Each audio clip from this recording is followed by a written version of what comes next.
How excited are you about this? How long have you been dreaming about this, planning this? Well, I thought about it last season, and I think this season was really the time to do it.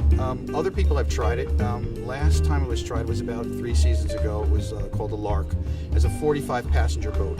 We're starting small, see if we can build up some ridership, and so we can take 6 people at a time. We'll never leave people behind, so we can do multiple trips. It's a 14-minute trip between Rhinecliff and the Hudson River Maritime Museum, and the cost is quite reasonable. It's $22 round trip right now, and we'll look for us to run some specials to get our ridership up in the beginning, and we're just really excited about doing this. It's going to be a lot of fun. It's summertime, and this is no better time to be on the river.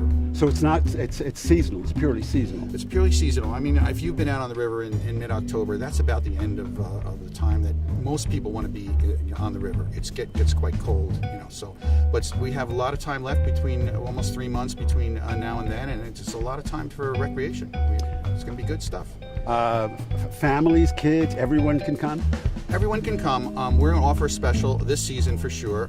Kids under 12 will be free with their parents, with an adult. So that should encourage families to use the service, and we're going to have a great time. You'll be able to park your car on this side of the river, go over to Kingston, have a meal, come back over, or you can do the same thing in Kingston, come back over. You can picnic over here, go to the restaurants. There's a few restaurants close by within walking distance. And in addition to that, we're kind of synchronized with the schedule for the Amtrak. So we're going to get on it. We think we're going to get on the Amtrak schedule for next year. So we have to look ahead. So it's a building process. This is just a startup right now, but we have great hopes for what's going to happen. Are pets or bicycles allowed? Bicycles are allowed. We have room for 6 bikes, and pets are welcome to come on board. I love animals, so there we go. Furry animals. Furry animals, yeah. There you go. Well, it's fantastic. I've had the chance to know Jeff really well the last several months.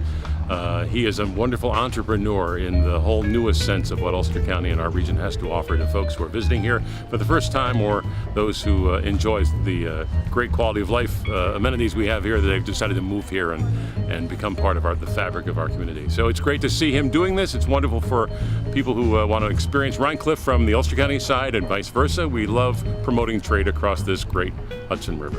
What are your hopes? Well, that he is so busy, he adds hours and days to his agenda so that this ferry works round the clock, at least 12 hours a day, 7 days a week.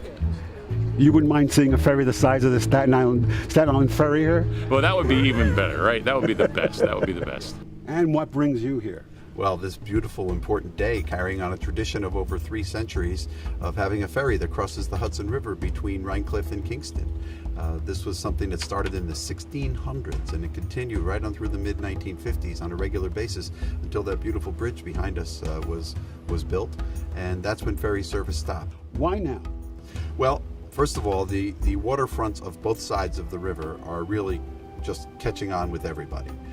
Tourism is one of the most important parts of our economy here. Certainly folks in Rhinebeck and Rhinecliff have known that for years, as have the people on the Rhond have known that the river brings people, the river brings resources, and that means jobs. So that's number one. Number two, it's a proud heritage of our area, something that we think is a tradition that should not have died just because there's another way to get across. Sometimes the bridge is congested. Sometimes it's more fun. If you wanted to have a cocktail at the Rhinecliff Hotel and dinner at Ship to Shore, what better way to do it than on the Kingston Rhinecliff ferry. So what are your hopes and aspirations for this project? Well, first of all, the schedule is appealing to folks who are coming in on the train, and it's going to accommodate them for tourism purposes on the weekends, but it will also hopefully expand over the course of time as people find out about its popularity and that they rediscover the river and they discover it as a central part, and they also see, and this is maybe the most important part to me, the unity that exists between this community and the community on the other side of the river. Henry Hudson sailed up the river that now bears his name in 1609. Estimates are that nearly 10,000 natives, mostly the Mohican and Lenape, lived on both sides of the river. European settlers knew them as the River Indians, but by the 1700s, most had left and moved inland. Jacob Kipp ran the first ferry service from Rhinecliff to Kingston starting around 1686. The family controlled the river crossings for the next 168 years. The railroad came in 1851, and the ferry business boomed. It ended when the Kingston Rhinecliff Bridge opened on June 6, 1957. Ferry companies have tried and failed to operate since then. Today marks a new day between East and West.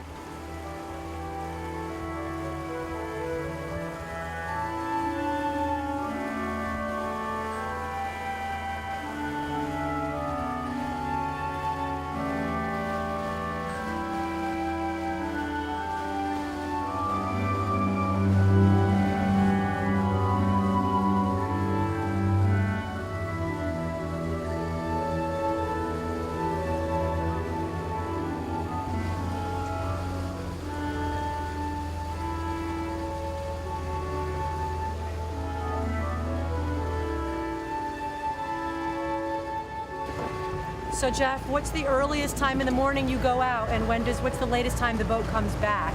Like, let's say I wanted to take the boat to go out in the morning, spend my day at the Rondout and come back as late as possible.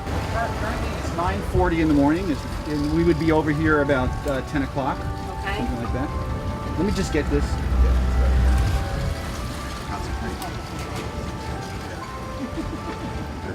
Okay, you want to go a little further?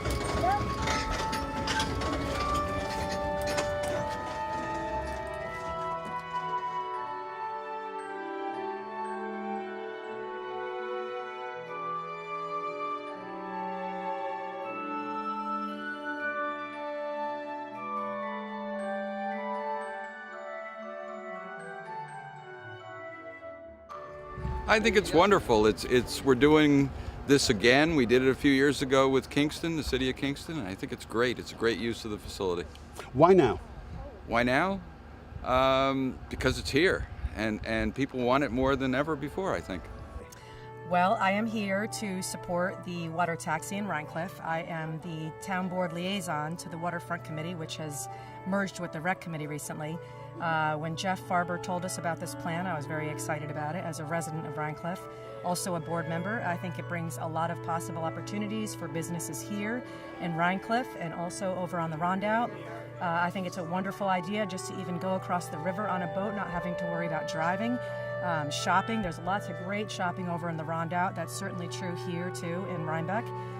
So I'm just very excited about it and eager to see it work and support it in any way I can. Long time coming? A very long time coming. You know, the ferry service existed before. There was one many years ago, but unfortunately I don't think they did the best job marketing it. I mean, I can't see why it wouldn't work otherwise because it's really a great idea. And even people I've talked to about it have spoken very excitedly about it, enthusiastically. So I really think it's something that needs to be marketed. I think people need to know that the service exists, and I think it'll work. How would you market it? I would market it everywhere. I mean, I think social media is a great place. I think, public access like this is a wonderful opportunity. I think events calendars and the papers. I think there are so many ways to market it. I would put flyers up, guerrilla marketing. I would market in every possible way there is to market something because I think that when people know about it, they're excited and they want to support it. But if people don't know about it, I know that with the former ferry service, a lot of people didn't know about it. They didn't know it existed. And so unfortunately it went out of business. So I think marketing is really important. What would be your hopes and expectations for this time? I would really like to see people use it. I think it would cut down on traffic, gives people the opportunity to be on the water. I mean, I personally love the Hudson River. I grew up here in Rhinecliff. I used to swim in this river before we knew about all the PCBs. Thank God I'm still alive. So I'd really just like to see people use it. I'd like to see it be a service. I'd like to see it benefit the Rhinecliff Hotel, China Rose, the New Market Cafe, the Rondout. I'd like to see people that are bored and want something to do. Maybe they don't drive. Maybe senior citizens, for example, younger people, be able to take the boat over and check out the Rondout waterfront. They've done a lot of beautiful development over there. I'd like to see the folks from there come over here and see what we're doing here. So I think there's tremendous potential. We have a vision now for the waterfront in Rhinecliff. We just finished a master plan for the waterfront. The waterfront committee did this at the end of last year. It's been approved. There's lots of potential here at the waterfront. I think this is the beginning. Water skiing? Oh, water skiing. Wouldn't that be wonderful? That'll be the next thing. We'll get the water taxi to take us water skiing across. I love that idea.